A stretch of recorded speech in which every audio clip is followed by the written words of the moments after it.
দর্শক ডেকে নিচ্ছে আমাদের এ পর্বের সর্বশেষ প্রতিযোগী কুররাতুল আইনাইন তাসনিমকে। কুররাতুল আইনাইন তাসনিম তেলাওয়াত করছে সূরা আর রহমানের 1 থেকে 13 আয়াত পর্যন্ত।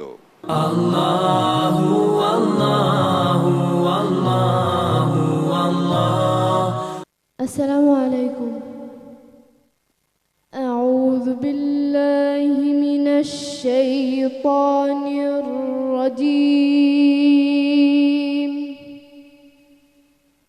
বিসমিল্লাহির রহমানির রহিম।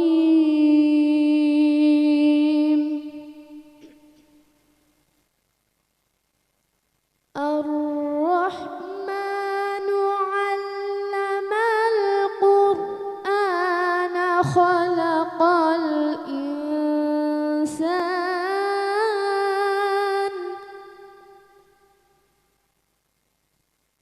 علمه البيان الشمس والقمر بحسبان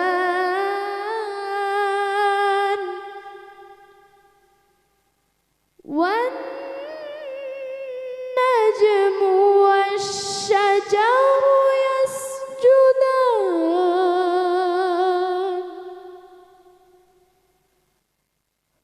والسماء رفعها ووضع الميزان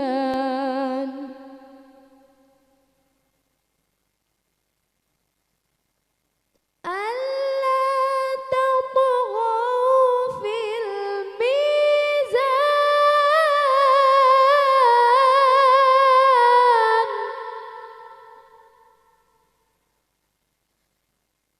وأقيموا الوزن بالقسط ولا تخسروا الميزان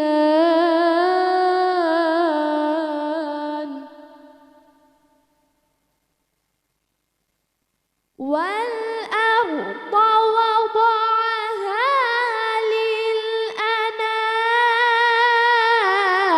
للأنام فيها فاكهة والنخل ذات الأكمام والحب ذو العصف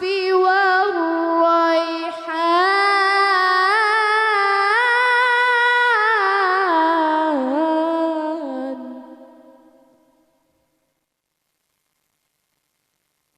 فبأي آلاء ربكما تكذبان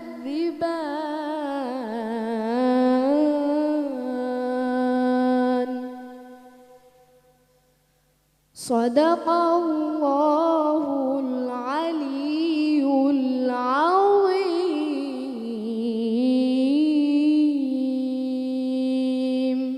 কুররাতুল আইনাইন তাসনিম আমরা যাচ্ছি আমাদের প্রধান আলোচকের কাছে, মুফতি কাজী মোহাম্মদ ইব্রাহিম। ও যে তেলাওয়াত করলো এই বিষয় এবং এর ব্যাখ্যা সম্পর্কে যদি কিছু বলতেন। আলহামদুলিল্লাহ ওয়াসসালাতু ওয়াসসালামু আলা রাসূলিল্লাহ ওয়া বা'দ। সূরা রহমানের 1 থেকে 13 নম্বর আয়াত পর্যন্ত আমরা শুনলাম। অনেক বিষয় এখানে আছে। 2-3টি বিষয় নিয়ে আসবো। একটি হলো তালিমুল কোরআন।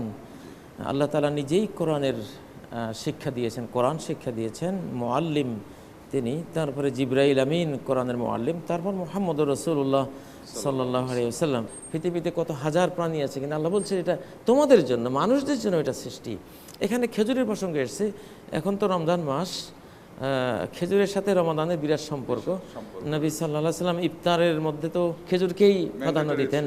জি, ম্যান্ডেটরি ছিলই, খেজুর দিয়ে ইফতার করতেন। কারণ এটা 1 ঘন্টার মধ্যেই খেজুরের যে এনার্জি, এটা মানুষের দেহে এটা তৈরি হয়ে যায়। এই জন্য ইফতারের সময় এমন একটা খুব শর্টকাটে হজম হয় এমন একটা ফলই দরকার। আবার সাহরির মধ্যেও নবীজি খেজুরের কথা বলেছেন, নেমা সাহুরুল মুমিন আত্মামার, তো এই প্রসঙ্গটা এসছে। আর সর্বশেষ হলো ভাবে ইয়া আলা রাব্বিকুমা তুকাজ্জিবান, এখানে জিন মানুষ উভয় জাতিকে সম্বোধন করা হয়েছে। তোমাদের উভয়ের রবের কোন নিয়ামতকে তোমরা অস্বীকার করবে? এই আয়াতটি পড়লে একটি দোয়া পড়তে হয়, লা বিশাইয়্যিম মিন নিআমিকা রাব্বানা নুকাজ্জিব ফালাকাল হামদ।